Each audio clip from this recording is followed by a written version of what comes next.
Hi guys, welcome back. Today I'm talking about 4 different books that are for people with really curious or inquisitive minds. So if you're curious about the world and love learning and exploring, then I reckon these books will be right up your alley. As always, I'll leave links to each of the books that I mentioned today in the description box below.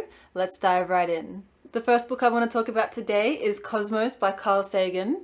I mentioned Carl Sagan in my previous video, the best 5 non-fiction science books.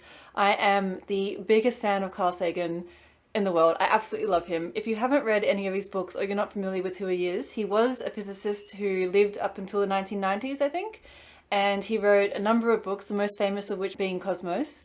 And his books are just absolutely mind-bendingly interesting, and his pure zest for life and awe for life in the universe really comes through in his writing. I'm recommending Cosmos today because it's the most famous and I guess the best kind of like general introduction to science that he wrote, but really you can't go wrong with any of his books. Every single Carl Sagan book will have your grey matter really thinking. Even if you're not particularly interested in science or might possibly think that science is boring, but you still have a curious mind, please give this book a go.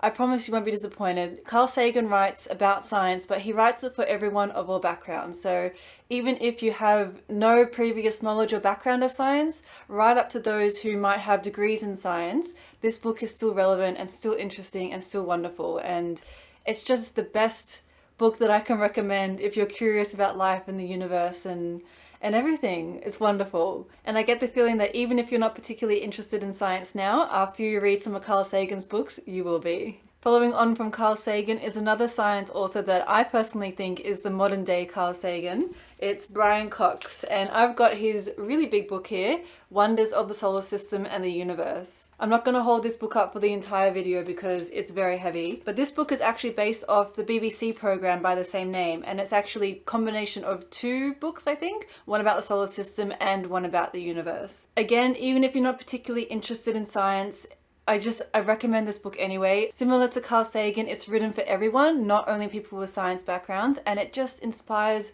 so much curiosity and wonder and awe about our world and our universe.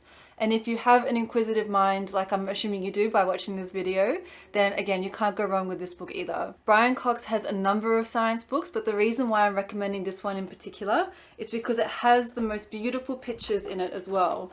I'll show you some. And some amazing photos of not only places around Earth, but also photos from the universe as well. Let me see if I can find some, like this one too.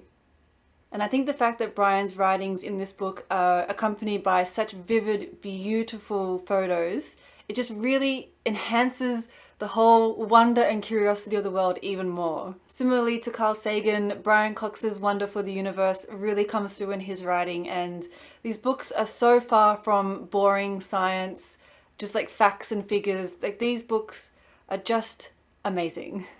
And once again, if you're not particularly a science person, if you read a Brian Cox book, particularly this one as a good start, I guarantee you'll be interested in science by the end. And I think if you have a curious mind, what better information to feed it than information about life and the universe and all the really big questions that we're still trying to figure out. I think it's just the most thought-inspiring, wonderful topic to learn about, and Brian Cox and Carl Sagan are definitely the 2 authors with whom to learn with. So those 2 are my science recommendations. If you're not really a scientist, but you can understand how well-written science books can still be inspiring, then stay with me because this topic might be even more difficult for me to convince you on. The next book is Alex's Adventures in Numberland by Alex Bellos, and this is a book about maths. I know, you're probably saying, Jasmine, what the hell? I'm here with a curious mind and I'm inquisitive. I don't want to learn about boring equations or silly data or things like that. It's boring. I hear you. I know, I've been there. This book is so much more than just a boring maths book. In this book, Alex talks about the math behind everyday phenomena in our world, from things like the golden ratio that can be found on iPods, to Fibonacci sequences in plants, and a whole range of other things that are underpinned by math, but we just don't notice unless you are actually familiar with the math. The beauty of this book though is that it's not written like a boring maths textbook. It's actually written more like almost like a novel, or definitely some other kind of interesting non-fiction book. it's not a math book, it's a math behind everyday life book, and I feel like that spin on the topic of maths is the most interesting and the most inspiring. You certainly don't need to have a background in maths to understand this book. Even though I studied science at university many years ago, I promise I've forgotten pretty much all the math that I learnt, and I still really enjoyed this book. And after you read it, you kind of start to see all, like, how would you explain? You kind of start to just almost look into the matrix in a way. You feel like you can see the math behind everyday objects that you've just been looking at plainly otherwise, and you almost see the second layer of nature around you, and it's so wonderful. Please give this book a go if you have an inquisitive mind. I promise you won't be disappointed.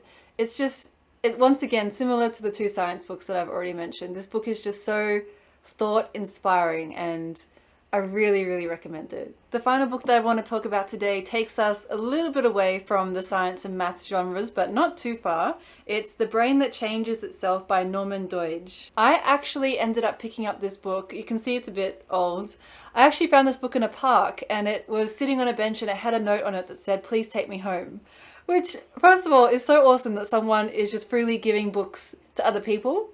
But I saw it and I read it and I was like, yeah, okay, I'll take it home. So I did. If you're not familiar, this book is basically about neuroplasticity, which is the idea that the brain can change itself and rewire itself no matter what the circumstances. This book talks a lot about people who have suffered brain damage or perhaps have some intellectual disabilities, people who basically aren't able to use the full capacity of their brain. And it talks about a number of different experiments and treatments that have been done throughout the recent years where these particular people with brain limitations have been able to rewire their brain and circumvent whatever limitation that they had and basically lead full and enriching lives. And it's just absolutely mind-blowing. The way that the brain is able to heal itself is just insane. And the stories in this book are just unbelievable. Absolutely unbelievable. I found this book particularly inspiring because I didn't realize how powerful neuroplasticity is and the severity of limitations that it can still overcome. I just found it so amazing, the healing stories of the people mentioned in this book, and it really raised the question for me, if the brain can heal and rewire itself as well as it seemingly can according to the studies in this book, then surely every part of the human body can heal and rewire itself, no matter what injuries or limitations it has. And I just found that the most interesting food for thought. I think the work of Norman and his colleagues in this field of neuroplasticity is simply incredible and amazing, and this book really got me thinking about where we are in the medical world and what might be possible in the future. And for me, for that reason, it was particularly inspiring and definitely satisfied my curiosity. So that's why it's made it to this video. So those are the books that I think are definitely must-reads for people with inquisitive minds. Thank you so much for watching. If you enjoyed this video, please don't forget to like and subscribe. And if you're interested in any of the books mentioned in this video, like I mentioned before, I'll leave links in the description box below. Thank you so much for watching, and I'll see you again very soon. Bye.